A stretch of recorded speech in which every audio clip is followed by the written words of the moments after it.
Hello दोस्तों, नमस्कार। आप सभी दोस्तों का फिर से एक बार बहुत बहुत स्वागत है आपके अपने YouTube channel all India stock news knowledge TV and performing arts पर। दोस्तों, आशा करता हूं कि आप सभी ठीक होंगे। ईश्वर की कृपा आप सभी के ऊपर बनी रहे, ऐसी शुभकामनाओं के साथ आगे चलते हैं हम यस बैंक के बारे में बात करने के लिए। दोस्तों, जैसा कि आप सभी लोगों को पता है कि यस बैंक का शेयर लगभग 2 दिन में 2% के आसपास टूट चुका है।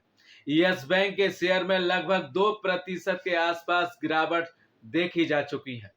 दोस्तों, यह गिरावट और कितनी हो सकती है, इसी बात पर हम आगे चर्चा करने वाले हैं। और इस गिरावट की असली वजह क्या है? क्या यस बैंक में अब तेजी बन पाएगी, या फिर यस बैंक ऐसे ही गिरते गिरते जो एमके ग्लोबल और एलारा ब्रोकरेज हाउस ने जो 6 रुपए का टारगेट दिया है और एमके ग्लोबल ने 10 रुपए का जो टारगेट दिया है, क्या क्या कहीं यस बैंक इन टारगेट्स पर तो नहीं पहुंच जाएगा? तो दोस्तों, आगे हम ऐसी ही बातों पर चर्चा करने वाले हैं। इससे आप साफ तौर पर साफ तौर पर अंदाजा लगा सकते हैं कि यस बैंक कहां तक जाने वाला है। दोस्तों, अगर आप यस बैंक में निवेश करना चाहते हैं, या फिर यस बैंक में आपकी पहले से होल्डिंग मौजूद है, या फिर अपनी होल्डिंग को बेचना चाहते हैं, तो यह वीडियो आपके लिए बहुत उपयोगी साबित होने वाली है।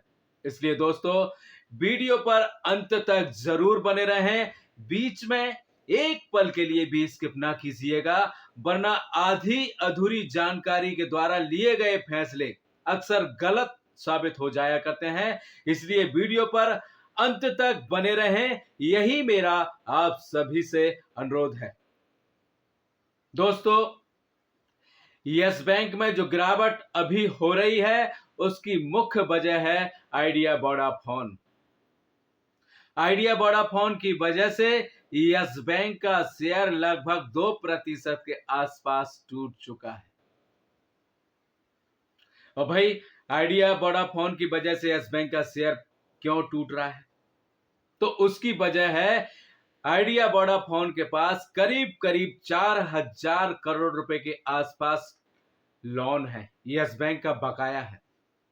दोस्तों, आप यही देखेंगे आइडिया वोडाफोन के पास एसबीआई का भी 11,000 करोड़ रुपया है।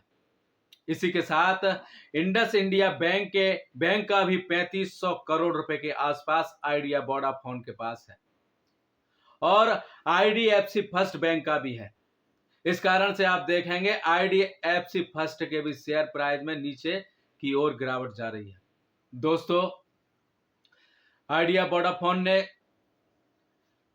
सरकार से सुप्रीम कोर्ट से अपील की थी कि हमें एजीआर में छूट मिल जाए, लेकिन एजीआर में छूट ना मिलने की वजह से आइडिया वोडाफोन की मुश्किलें बढ़ गईं। इस कारण से आइडिया वोडाफोन का शेयर गिरने लगा। और इसी बीच कुमार मंगलम, जो कि आइडिया वोडाफोन के नॉन एग्जीक्यूटिव पद पर काम संभाल रहे थे, उन्होंने आइडिया वोडाफोन से इस्तीफा दे दिया है। दोस्तों, जब कोई इतने बड़े पद से इस्तीफा दे देता है, तो उसका डर कहीं ना कहीं जनता के बीच में, मतलब शेयर धारकों पर भी पड़ता है। और इसी कारण से आप देखेंगे कि आइडिया वोडाफोन की जो मुश्किलें बढ़ चुकी हैं, उसकी वजह से यस बैंक की भी मुश्किलें बढ़ती हुई नजर आ रही हैं। यस बैंक का कहीं 4,000 करोड़ रुपया फिर से एनपीए में तब्दील ना हो जाए, इसी कारण से यस बैंक का शेयर लगातार 2 दिन से गिरता जा रहा है, और आगे चलकर थोड़ी बहुत गिरावट और हो सकती है। दोस्तों, आप देख रहे होंगे एमके ग्लोबल ने जो टारगेट दिया 10 रुपए का, कहीं वह टारगेट तक यस बैंक ना पहुंच जाए। इसी बीच अगर आप देखेंगे, एलारा ब्रोकरेज हाउस ने भी यस बैंक के लिए 6 रुपए का टारगेट दिया। इन वजहों से यस बैंक के शेयर धारक जो थे, उनका मनोबल टूट रहा था, और मनोबल टूटने की वजह से थोड़ी थोड़ी गिरावट हो रही थी। और इसी बीच आइडिया वोडाफोन से जो निगेटिव खबर आई उसकी वजह से यस बैंक में भारी गिरावट 2% की गिरावट हो गई। दोस्तों, यह गिरावट आगे और हो सकती है। मैं आपको बता देना चाहता हूं, आइडिया वोडाफोन की वजह से यस बैंक का जो टारगेट आगे का नीचे की ओर है 12 रुपए 15 पैसे का है। और 12 रुपए 15 पैसे के नीचे अगर जाता है तो 12 रुपए का स्टॉप लॉस आप लगा सकते हैं। जो लोग इसमें निवेश कर जिन लोगों ने जो है शॉर्ट टाइम के लिए निवेश किया था और जो लॉन्ग टाइम के लिए निवेश कर चुके हैं, जिन्हें जो 2 3 4 5 साल के लिए सब्र रख सकते हैं, वो यस बैंक में बने रह सकते हैं। दोस्तों, आगे चलकर यस बैंक की स्थिति में सुधार आ सकता है। दोस्तों, मैं आपको बता देना चाहता हूं, अगर आप शॉर्ट टाइम के निवेशक हैं तो आप सभी से विशेष अनुरोध करता हूं कि आप यस बैंक में निवेश ना करें। इसकी जगह और भी कई कंपनियां हैं, उनमें अपना पैसा लगा सकते हैं। अगर आप लॉन्ग टाइम का धैर्य सब्र रख सकते हैं और आप बीच में अपना मनोबल नहीं तोड़ना चाहते हैं तो आप यस बैंक में लगभग 4 5 वर्ष के लिए अपनी होल्डिंग बनाकर रख सकते हैं। दोस्तों, यस बैंक के लिए यस बैंक सीईओ लगातार प्रयास कर रहे हैं उसे ऊंचा उठाने के लिए। यस बैंक का जो रिजल्ट आया वो अच्छा आया और आगे भी कई कई काम अच्छे होने वाले हैं। लेकिन वोडाफोन आइडिया का 4,000 रुपए का जो कर्ज है उसने कहीं ना कहीं यस बैंक को नीचे की ओर लाने की ओर खड़ा कर दिया है। तो दोस्तों, डर तो निवेशकों के अंदर, रिटेल निवेशकों के अंदर पैदा हुआ है। वहीं आप देखेंगे कि यस बैंक में से रिटेल निवेशक धीरे धीरे करके छोटा निवेशक भागता जा रहा है और बड़ा निवेशक धीरे धीरे करके माल उठाता जा रहा है। और दोस्तों, जिस दिन यस बैंक में ऑपरेटर्स कूद पड़ा ना, उसी दिन से आप देख लेना यस बैंक में लगातार सर्किट पर सर्किट लगते हुए नजर आने वाले हैं। दोस्तों, आप सभी अगर चैनल पर नए हैं तो आप सभी दोस्तों से विशेष निवेदन है कि आप चैनल को सब्सक्राइब कर बेल आइकन को जरूर हिट कर दीजिएगा। इसी के साथ अगर वीडियो आपको पसंद आती है तो एक लाइक, एक कमेंट और ज्यादा से ज्यादा लोगों को शेयर कर दीजिएगा।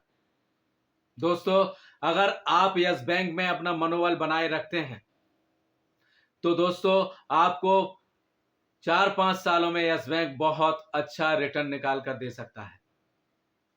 दोस्तों, मैं आपको बताना चाहूंगा, इसी बीच जो यस बैंक का कारोबार हुआ उस कारोबार के ऊपर भी हम चर्चा कर लेते हैं। दोस्तों, कल का जो यस बैंक का कारोबार हुआ 8,35,09,704 शेयरों का कुल कारोबार हुआ, जिसमें से डिलीवरी की अगर बात की जाए तो दोस्तों 4,33,87,441 शेयरों की डिलीवरी उठाई गई, जिसका प्रतिशत है लगभग 52% के आसपास। तो दोस्तों, मैं आपको बताना चाहूंगा, रिटेल निवेशक डर के कारण अपना माल बेच रहा है, वहीं बड़े बड़े निवेशक जो हैं यस बैंक से माल उठाते जा रहे हैं। दोस्तों, और एक बात और कहना चाहूंगा, अगर आप किसी भी कंपनी में निवेश करना चाहते हैं और आपने जो है शेयर मार्केट में आने का, उतरने का मन बना लिया है, तो आप सभी से विशेष अनुरोध है कि आप शेयर मार्केट में उधारी के पैसों से कभी ना प्रवेश करना, क्योंकि उधारी के पैसे आपके धैर्य और मनोबल को तोड़ देंगे। क्योंकि आपसे जो आपके ऊपर ब्याज चलेगा, उस ब्याज के कारण आपका मनोबल टूटेगा और कहीं किसी भी कंपनी में थोड़ी बहुत गिरावट दर्ज होती है तो गिरावट के बाद फिर आगे की ओर शेयर के प्राइस भी बढ़ते हैं। तो दोस्तों, और यह गिरावट आपके धैर्य और मनोबल को तोड़ देगी।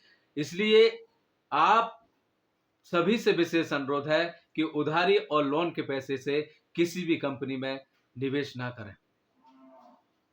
दोस्तों, जानकारी अगर आपको पसंद आई हो तो एक लाइक, एक कमेंट, एक शेयर नहीं, कई लोगों को शेयर कर दीजिएगा, जिससे कि उन लोगों का भी मनोबल बना रहे, अपने धैर्य को ना तोड़ें। जो लोग यस बैंक में लॉन्ग टाइम के लिए निवेश के लिए बने हुए हैं वह बने रहें, घबराने की कोई बात नहीं है। आगे जाके यस बैंक में आपको 4-5 सालों में तेजी देखती हुई नजर आएगी। इसका मतलब यह नहीं है कि वोडाफोन आइडिया अगर नीचे की ओर गिर रहा है, अगर उसको नुकसान पहुंचा है तो यस बैंक भी डूब जाएगा। दोस्तों, यस बैंक कभी नहीं डूबने वाला है। मैं आपको बता देना चाहता हूं, यस बैंक के ऊपर रिजर्व बैंक ऑफ इंडिया का हाथ है। जब भी इतना बड़ा कोई बैंक अगर डूबेगा ना, तो सभी बैंकों की आर्थिक स्थिति कमजोर हो जाएगी। इस कारण से यस बैंक को किसी भी कीमत पर भारत सरकार डूबने नहीं देगी। इसलिए अपना धैर्य और मनोबल बनाए रखें, अपने मनोबल को कमजोर ना होने दें। और एमके ग्लोबल और एलारा ब्रोकरेज हाउस ने जो टारगेट दिए हैं, उन टारगेट को कभी पूरा ना होने दें, क्योंकि आप अगर डर गए और इस डर के कारण आप सभी ने अपना माल धीरे धीरे करके बेचना शुरू किया, तो फिर जो उन्होंने टारगेट दिए हैं एमके ग्लोबल ने और एलारा ने, तो वह टारगेट कहीं ना कहीं पूरे होते हुए नजर आएंगे। और यह सब आपके हाथों में है। अगर आप अपने माल को बेचना पसंद नहीं करेंगे तो किसी की ताकत नहीं है कि यस बैंक शेयर को नीचे की ओर गिरा दिया जाए।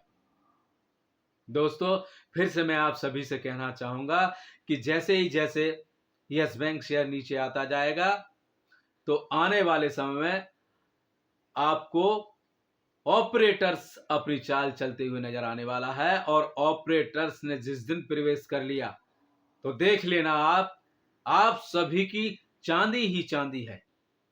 लेकिन धैर्य रखें और अपने मनोबल को बनाए रखें। इन्हीं शब्दों के साथ आप सभी दोस्तों को मुझे सुनने के लिए बहुत बहुत धन्यवाद। आप सभी का बहुत बहुत शुक्रिया। और आप सभी के ऊपर ईश्वर की कृपा बनी रहे। इन्हीं शुभकामनाओं के साथ मैं आपसे इस वीडियो से विदा लेना चाहता हूं। धन्यवाद। जय हिंद, जय भारत।